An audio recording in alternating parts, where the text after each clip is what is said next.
that families are often out of their depth, and they don't want to deal sometimes with the most I would think it's the most hardest thing in the world, to be honest, and not, and I think this is where our work is trying to do, is to help raise the bar about care, and actually so that it's not something that's dreaded, and that I suppose there is something called respitality, that there are places now, Scotland have done a lot of work on this, where people can go into respite first with their partner, say, or their loved ones. They can go in and it's almost like a holiday. So it's got a different feel about it. So it's not got perhaps the stigma.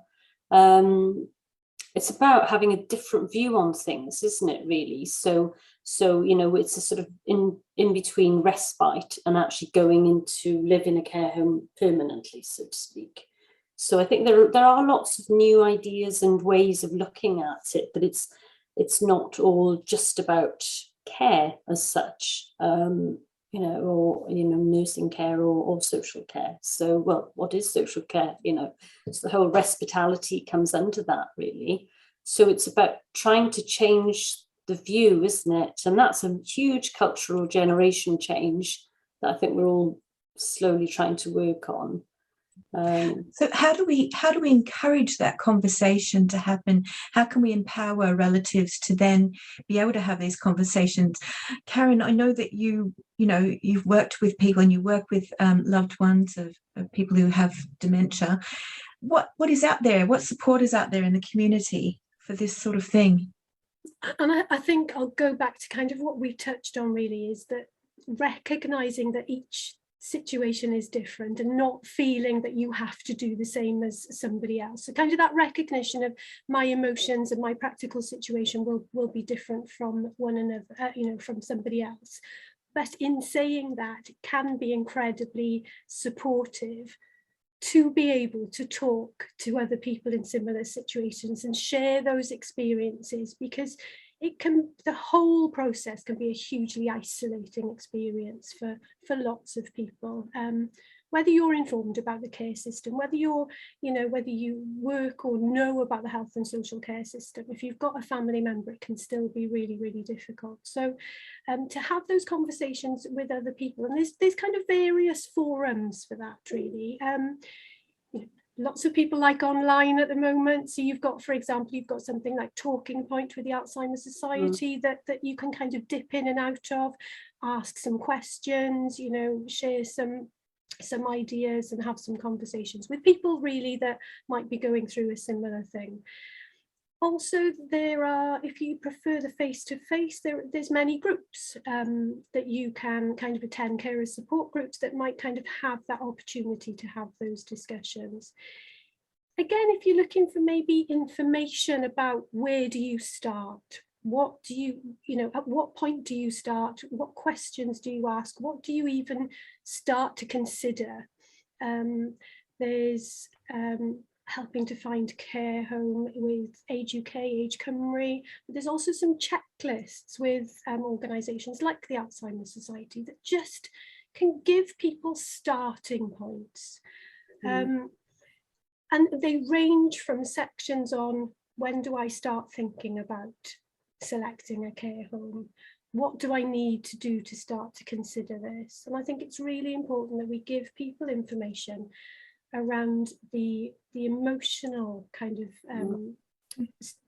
emotional needs around that time, but also the practical and financial as well, because that, from my experience of working with carers, and the support that we can provide people is incredibly important. But actually lots of people are really, really worried and anxious about how this happens. Who pays for it? What happens? There's all those stories out there about, are they going to take my house? These are real concerns for people.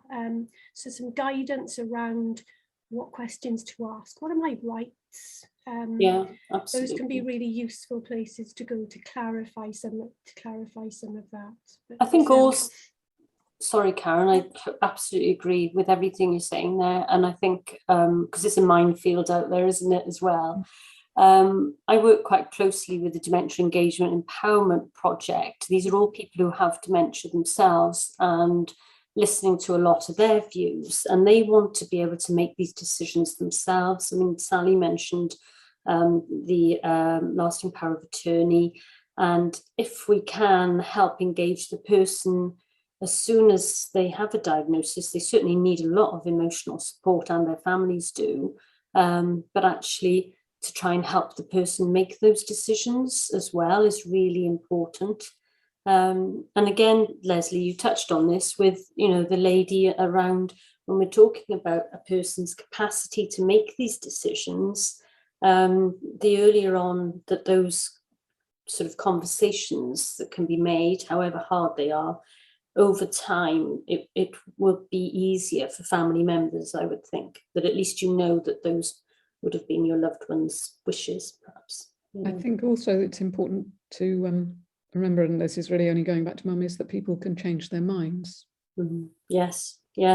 So a few months in, Mum decided she didn't want to be there. Mm. And that's what's very difficult, isn't it, Sally? I think that, yeah. It was, suddenly they became all that was awful. And we discovered that the tipping point was that they'd actually got a physiotherapist to come and see her. So clearly physiotherapy was the tipping point. She really didn't like physios, did she, Sally? Yeah. No. But that's really tricky because you kind of, we'd got over the kind of the guilt, really, of it, which I still have probably to this day to a degree. And then you kind of have somebody saying, nah, they're not looking after me really well. You need to take me home. And we hadn't sold her flat, so her flat was there. We'd rented it out to actually help us pay with the costs. So you're absolutely right, that you have to think financially. And kind of for about a week, she was very unpleasant to the staff, and suddenly, technically we were going to whisk her away into the sunset, and back home. And that probably was really interesting because we'd kind of had it quite easy as we discussed, that she was up for it. And then suddenly, it was kind of the heels were kind of, I'm coming home. We'd never been more grateful that she was immobile, because at least she couldn't kind of follow us out or escape, was kind of, and that was really tricky because my two sisters decided that her wishes, should be taken into account, but they lived many hundreds of miles away, so tricky. And I thought, do I give up work? What do we do? Our then 15-year-old was horrified at the thought, and that was, and to my complete shame, what we said to her is that, yes, we would kind of see how we could think about that, but it wasn't going to be a quick fix. And Mum liked everything to happen yesterday, but and fortunately we took a while to think about it. And then we kind of had another tipping point where really she had, it's awful to say that she had deteriorated, and so was really not in a position to kind of articulate what she really wanted, and her level of dependency was huge. So we kind of had this probably, it was about a month of kind of anguish, and kind of, for whatever reason, things kind of went up a notch, and we were saved, but also had the difficulty, even though she couldn't tell us that that's what she wanted. That was the last memory, or one of the last memories we had of what she wanted. So it was kind of, that was. God, Sally, that's so hard. The emotions all around that, and are obviously still there now. And I think this is what I've learned over the years, is there's no real hard and fast right and wrong. And the emotional side, because you have to be practical, and you don't know whether she was, it's so difficult, because what somebody may be voicing 1 minute might be something very different. The complexity around this condition or these conditions is huge. Oh, absolutely. And I think that's where it's important that care homes and families work in partnership together, so that care staff can understand how the really difficult place where you're coming from, and the reality of, you know, the decisions, why you make the decisions as well. Because we all have a rational brain, but when we have all these this stress, our emotional brain takes over, doesn't it? So, you know, decision making becomes harder. You can't detach yourself from it. You use the word shame, Sally, which is a massive word, isn't it, in how that must make you feel. And I think it's really amazing you're talking about this now. And I think for staff to see this, and for other families to realise that this is quite a normal thing that people go through, and what we've got to do is all be kind to each other, really, haven't we, in care homes and with families, to work together. So I think people can feel like they're tied up in knots, can't they? Especially when you're close to a person living with dementia, as Sally was very close to her mum. Following the person into their dementia and being with them where they're at that time can be lovely, and it can be great for communication. But when that person is changing from one idea to the next very quickly, the person who's following that person into the dementia can find themselves very confused themselves, because it can be like an emotional roller coaster, and people just don't know where they're at, and they sometimes can feel as if they have dementia themselves, because they're so invested and so focused on that person's wants and needs, and am I doing the right thing? Questioning yourself. It must be awfully difficult. Yeah. And of course, Sally was sorry. No, sorry, go on, Karen. Sorry, Jane. When Sally was talking about that kind of those changes in those emotions, and like Lesley, you described it as that roller coaster. I think it's really, really important that we understand that even when that decision has been made about care, that things can change within that. And you kind of mentioned that the importance of the relationship between families and the care home staff. And even before that, you know, between families and domiciliary staff that are coming in, but that kind of that relationship, and the importance of appreciating from a member of staff's perspective, appreciating what that family member is going through. You know, what are they feeling and experiencing on leaving after a visit? If mum has said, but I want to leave, I want to come home, why aren't you taking me home? And you know, so and also the other way around, that kind of that developing that relationship from the family member to the care staff, and how that can be hugely important in how the situation kind of feels. And the guilt, you mentioned guilt, Sally, as well, you know, and that will resonate with so many people. And another thing you did mention, Sally, as well, which I came across a lot in the memory clinic, was the other family members, and often the other family members who were putting pressure on the one who's closest there geographically, often, who does the most. That I've heard people say similar stories, that they are put under pressure by the others, and all of that going on. It's like a melting pot, isn't it, really? And I think the pressure sometimes is emotional pressure, but I'm kind of remembering what you said, Karen. You know, one of my sisters was very anxious that the care home fees were using up her inheritance. And I think that often is the elephant in the room, particularly now.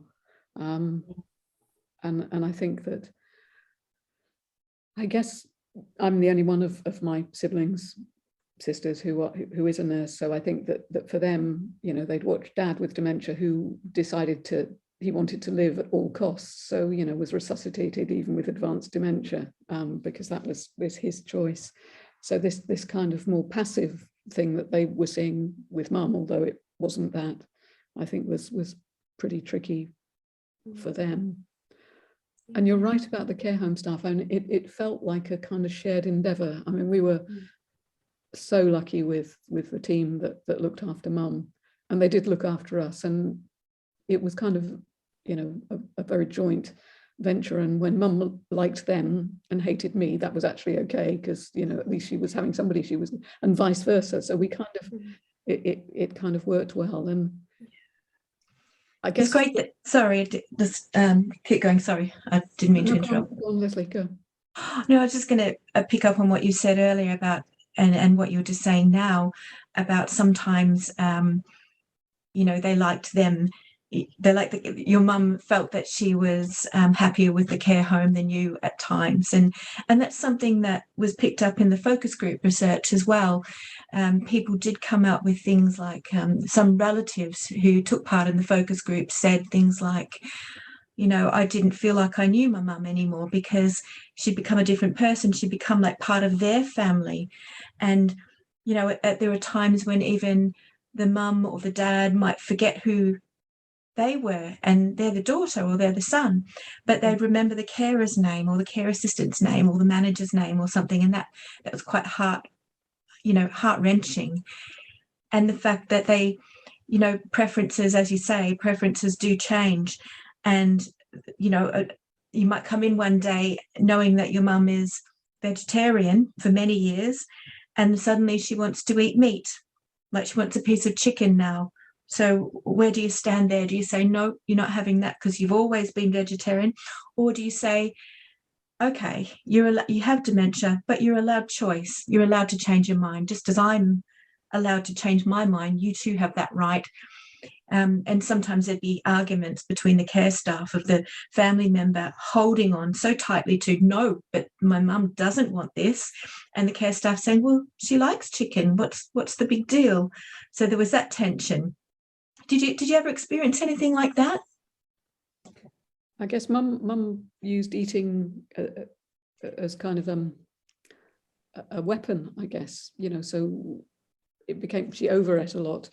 I mean, this might be moving on, but Mum, I think, did have bursts of quite high levels of awareness and kind of knew that things were fairly grim.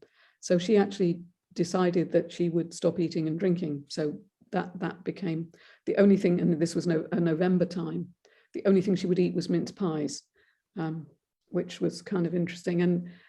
And what was really important, we kind of had a conversation about, do you know what will happen if you stop eating and drinking? Do you know what the consequences will be? And I had it with her, and the very lovely sister in the care home was there with me, and which seemed an important kind of that everybody was there. And she said, well, yes, of course, I'll die. And that was a real burst of kind of awareness, and really important, because, you know, the idea of a, you know, nasogastric tube or all of those kind of things, kind of, you just kind of think, you know, does she know what it's all about? And so we actually wrote a kind of transcript of the conversation, and her GP came to visit and asked exactly the same question, and we were blissfully lucky that she actually kind of said the same thing twice. And so that was in her notes with everything else. And kind of really importantly, you know, she surprisingly didn't lose too much weight, but on Christmas Eve she collapsed, and the on-call, because it always happens, doesn't it, on bank holidays, kind of came and said, we'll take her into hospital. And we showed this on-call GP the letter and everything, and she said, okay, let's leave her here and make her comfortable. Oh, good. Which was, I mean, my mum's last few days of life were just as perfect as they could have been. I think for her, for us as a family, I finally persuaded my sisters, despite it was Christmas, that they needed to come down and stuff. And, you know, she was on a syringe driver, and I guess that's one of the bonuses of being a nurse, actually, that all the people who came to look after her from the community team I'd taught. So they would say things, what do we need to put in it? So that was very lucky, but, you know, it was incredibly and we were able to it was Christmas, so we were off and we were able to kind of do her care. But it was almost kind of like going back to mum before the kind of middle time, who'd been very in control, and it was like mum being back in control again, you know. And the day she died was the day after my son's birthday and the day before my sister's daughter's birthday. So it's almost like she kind of planned it, you know. I mean, that's bloody ridiculous to say, but, you know, it's almost like she suddenly kind of took control again and kind of thought, and I think that experience worked really well because we'd kind of been in it together with the care home staff. And if I think about what made it work with the care home staff, is about establishing a relationship with them as us, as well as a relationship with them as mum's carer. And that actually, it kind of worked, because for me, I needed to kind of like the people who were looking after mum. And I guess they needed to kind of work out that we were okay and we were, you know, not going to give them too much grief, really. And so, yeah, it kind of, I guess what I'm trying to say is that this care home experience was, as you said, like a roller coaster. There were bits where, you know, mum was kind of great with the care home staff, rubbish with us, then vice versa, and then kind of wanted changes of kind of plans. And then kind of there was this moment where suddenly she got it. It didn't last for very long, but it was long enough. And that's the problem, isn't it, with people's kind of fluctuating cognition, that if she'd not had that conversation with the GP as well, I was thinking, oh God, where would we be? You know, because you do need that, you know, validation. And for my sisters, I needed to say to them, she really did say, yes, I'll die if I stop eating and drinking. You know, and I think, Sally, sorry, I don't want to, and I think it's really important then what you've put there is that in care plans, facts are written and things are put in inverted commas, because often opinions are put into care plans, I think, you know, and I think it's really important that that fact is there, that's written and it's down. mum's voice, you know. Yes. Do you know what will happen? Yes, I'll die. Is what she said. Yeah. And that's one of the factors in assessing mental capacity, isn't it?